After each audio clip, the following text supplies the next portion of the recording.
Hello, friends, and welcome to episode 3.12 of the Living to Thrive with Cancer podcast. Before we begin, I want to share with you that I'm offering a new free workshop. This class is focused on living with cancer and how you can move through my 5-step process to go from survivor to thriver. If you would like a way to bring more tools and strategies into your life to help you build resiliency, I encourage you to join me in my Life with Cancer Go from Survivor to Thriver online masterclass. I'm hosting this on Thursday, April the 11th at 12 p.m. Eastern. And what I want you to know is that in this class, you can discover why most people get stuck in their cancer diagnosis, the number one mistake that people make when it comes to their health that stops them from feeling in control and how you can avoid this, my 5-step Thrive Her success path that I have personally used to reclaim my own health and happiness. And I want you to know that you can walk away from this feeling excited and ready to create the life that you want and deserve to be living right now. The truth is that the number one mistake that most women make when it comes to navigating a cancer diagnosis that stops them from becoming healthful thrivers is not knowing that they can be an active part of reclaiming their life and transforming their health. And so I am here to help you change that thought. You can register for this online masterclass at katherinewhite.coach, and the link is going to be in the show notes. In today's episode, I'm talking about adversity and how you can work through it and make the best of tough situations. We're going to take a look at the questions: how do you define adversity? What is resiliency and how do you become resilient? And why do we need to reframe how we face adversity? So, ways to navigate adversity successfully are really important, and that's what we're going to dive into. Adversity refers to hardships, challenges, or misfortunes. This will be different for everyone based on their personal background, their life skills and tools that they have, the things that are already in their toolbox, and even their perspective on life. Now, you may be familiar with the concept of how you view your glass, whether it's half full or half empty. And this is actually key when it comes to adversity, because how you view yourself and your life is going to make a difference. It is inevitable that over time, each of us will face some sort of adverse situation. So rather than pretending like it's not going to happen, what's important is knowing that it's going to happen at some point, and how are you going to face it and how are you going to manage it? Difficult times, let's all be honest, difficult times, those moments when things feel hard and you may not know what to do, that happens to all of us at some point to some degree. So whatever your personal situation is, even prior to experiencing difficulty, will have an impact on how you manage the situation. So for you, the listener, cancer has had an adverse effect on your life. It has required you to face situations that you never expected to be in, to do things you never imagined you would have to do, and to face realities that, let's be honest, are terrifying. But I want to offer that from adversity can come resiliency. Now, we've heard a lot these days in these last few years about resiliency and about being resilient. So what is resiliency exactly?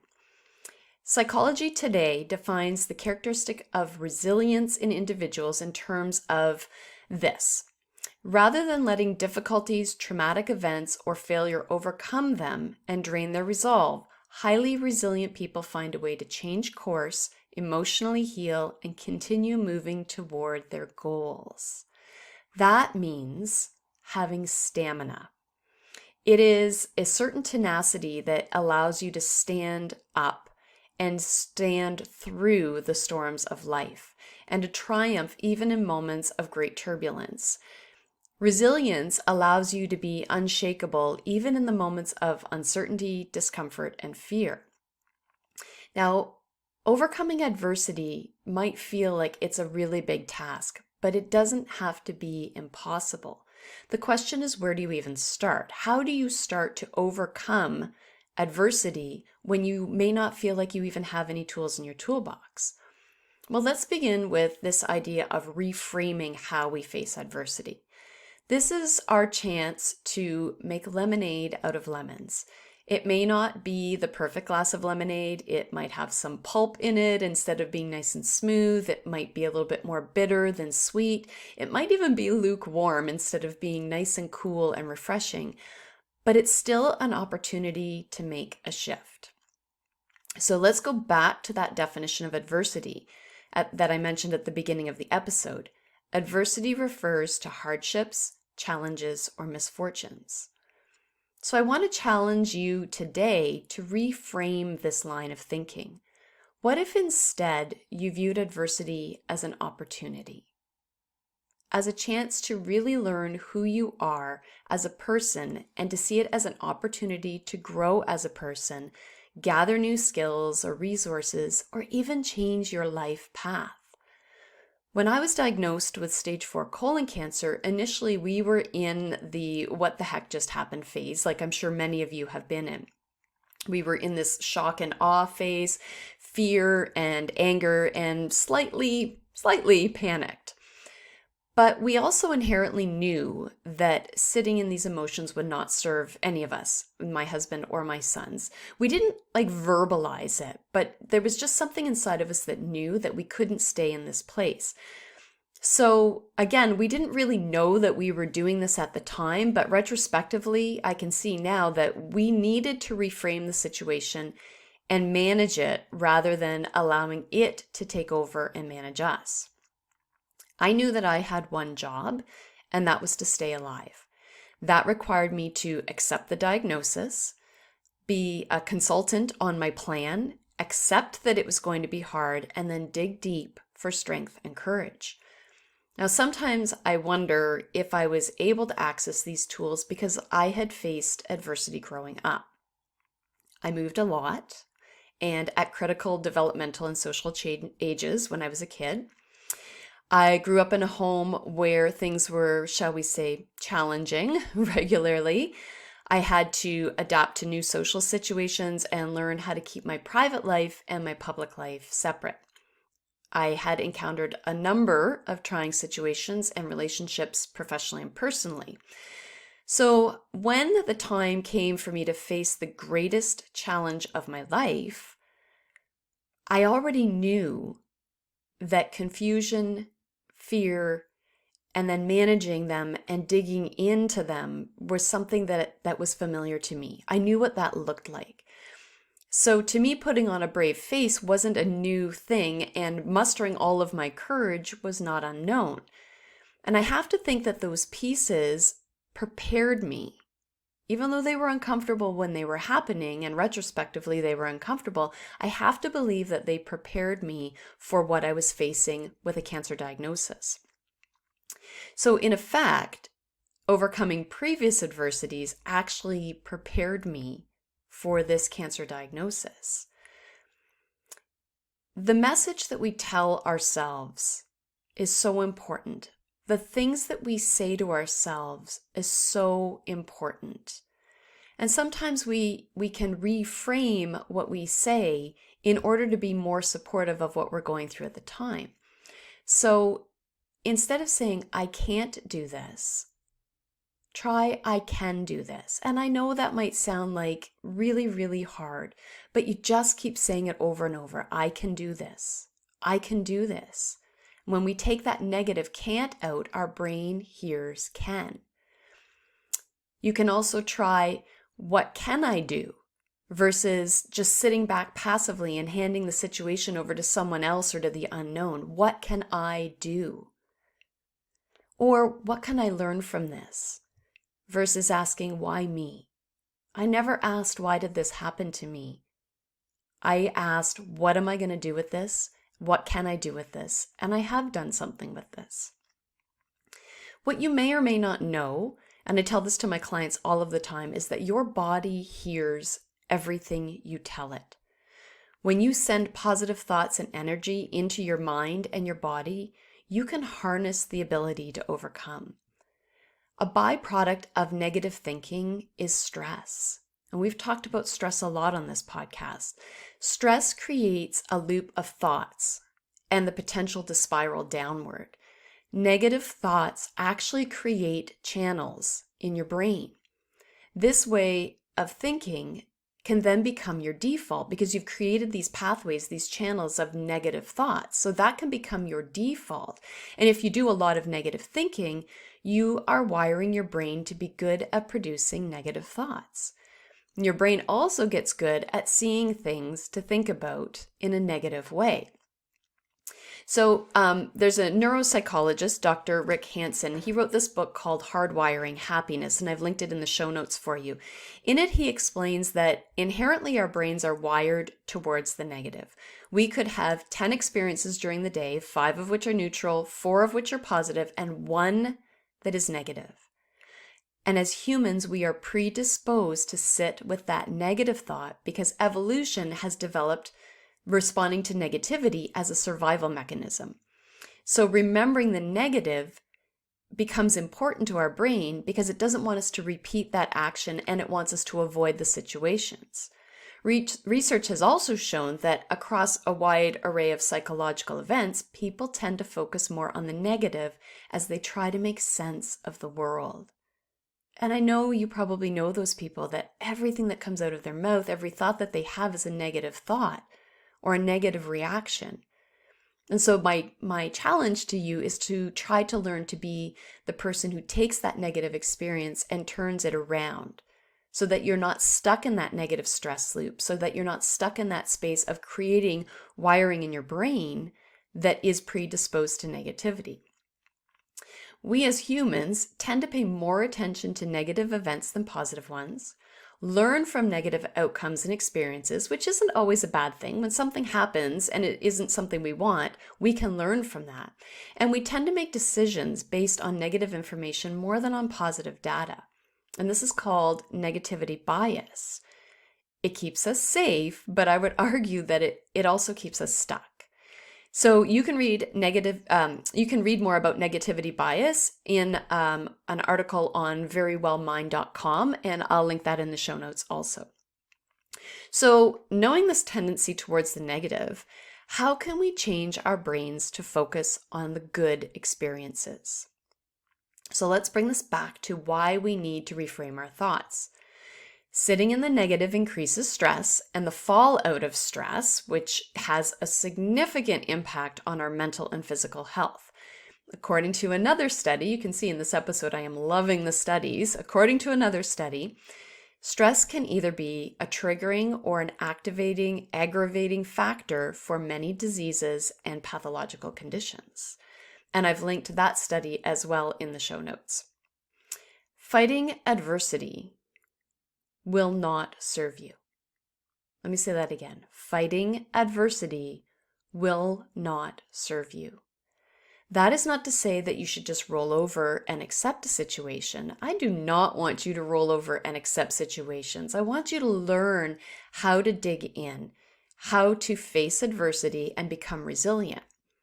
What I mean is that in the face of adversity, you can look at it in a different way to allow you to take control of the situation as best as you can, rather than allowing the situation to control you.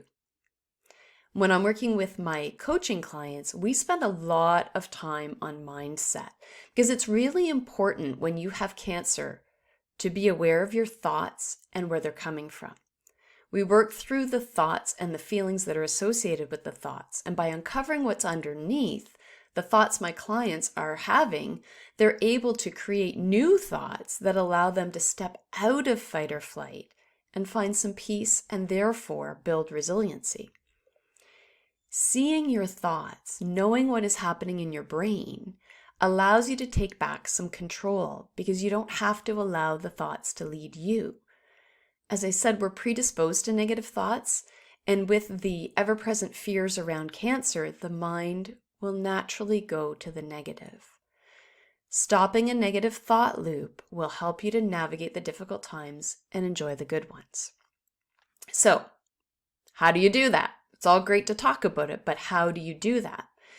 Zig Ziglar, the American author and motivational speaker, says that sometimes adversity is what you need to face in order to become successful. In other words, sometimes you have to step outside of your comfort zone so that you can grow. So I want to give you 5 strategies for navigating adversity so that you can learn how to grow. And this might not come as a surprise to you. The first one is to pause and breathe. So if you're feeling overwhelmed, if you just got news you weren't expecting, if life took a turn in a different direction, it's really important to just take a pause, take a few breaths, and just try to slow your brain down. When you exhale, you're actually activating your parasympathetic nervous system, your rest and digest. So when you breathe in, you're preparing yourself, but when you breathe out, you're activating calm. And that's going to help you to navigate these situations. It's going to help you to slow down and consider your next steps, because reacting immediately doesn't allow you to gather your thoughts. It doesn't allow you to dig into your toolbox to see what you have, and it doesn't allow you to assess the situation, to come up with a response, with a plan, with even an intelligent question if it's really something that has taken you by surprise.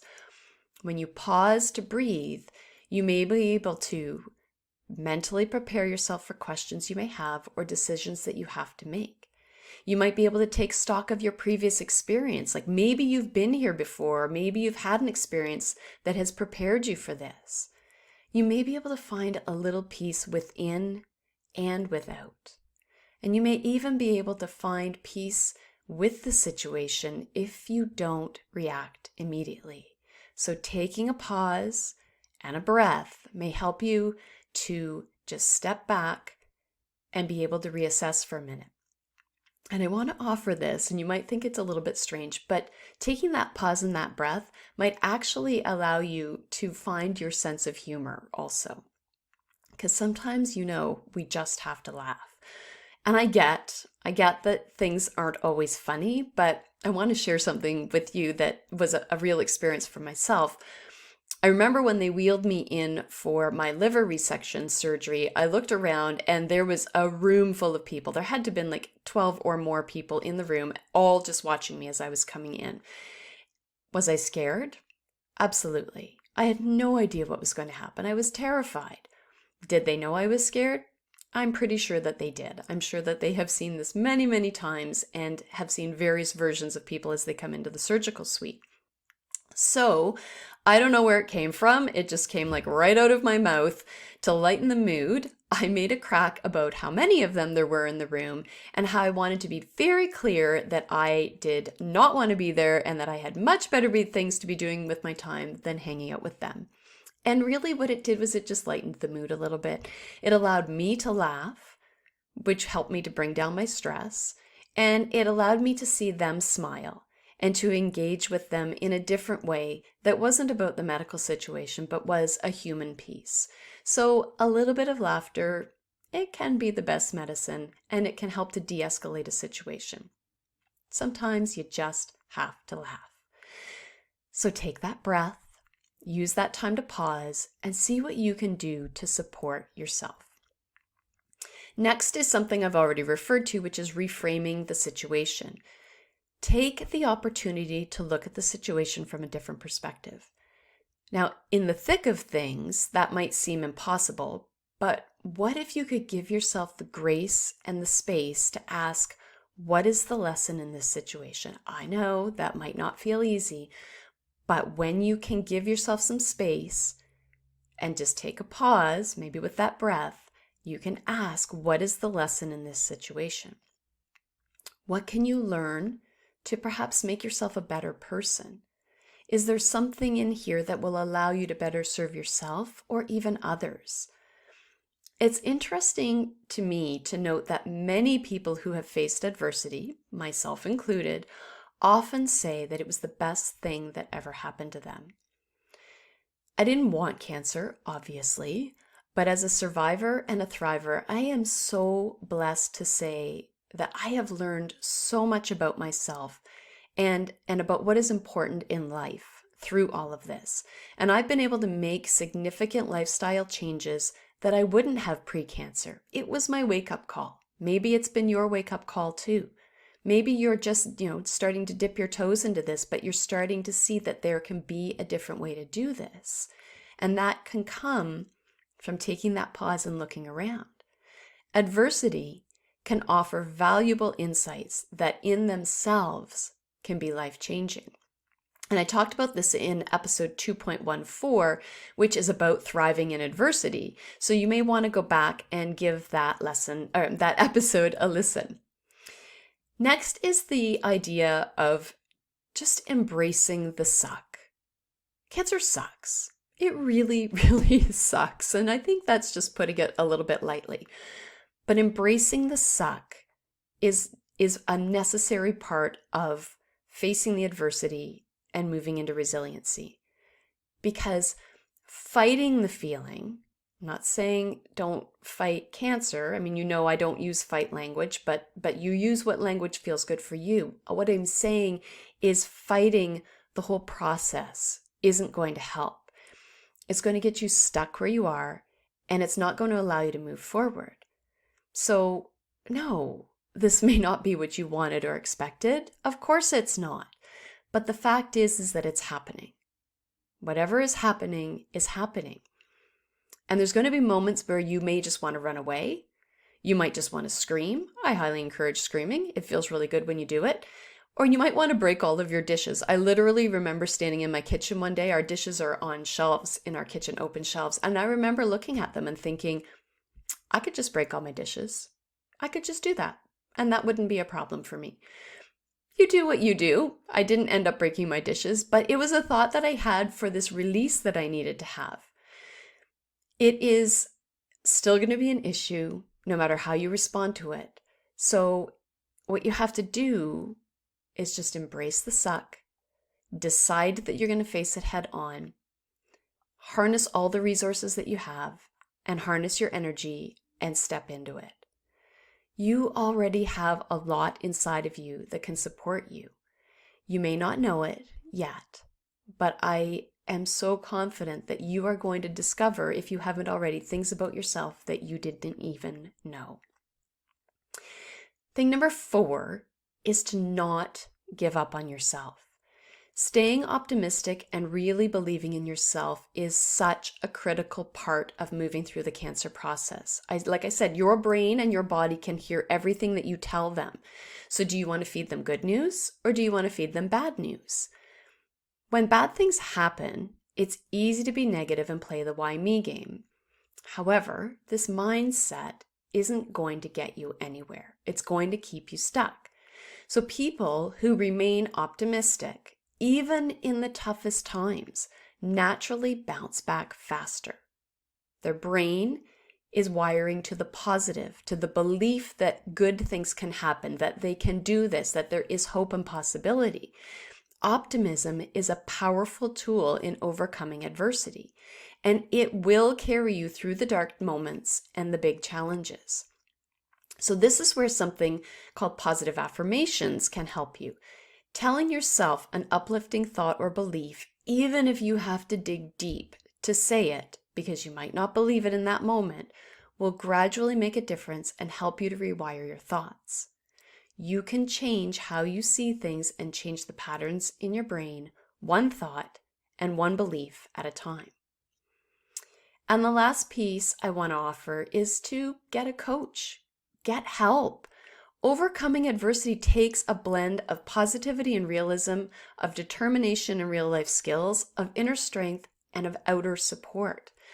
A coach, like myself, is trained in the area that you need help in and can help you to get it all into balance and to help you stay on track. Coaches are professionally trained in their area of expertise, at least the holistic cancer coaches that I work with are, and they can give you this mix of guidance, goal setting, and tough love that you need to get through the tough times and to come out on the other side stronger and wiser. I've said it before, I wish that I had had me when I was going through cancer or another holistic cancer coach, but since then I have worked with other coaches, with life coaches who have kept me on track, who've reminded me that I can reach my personal and professional goals, and who were my sounding board, but also the voice of reason when I was feeling uncertain. I wish, like I said, that I'd had one when I was going through cancer. My coaches were my balance, and they, whether they knew it or not, gave my husband a break from me sharing everything with him. Because we've talked about the caregiver before. This is really hard on the caregiver, and he needed a break from the cancer conversations, especially the stuff that he's uncomfortable with, or even the stuff unfamiliar to him.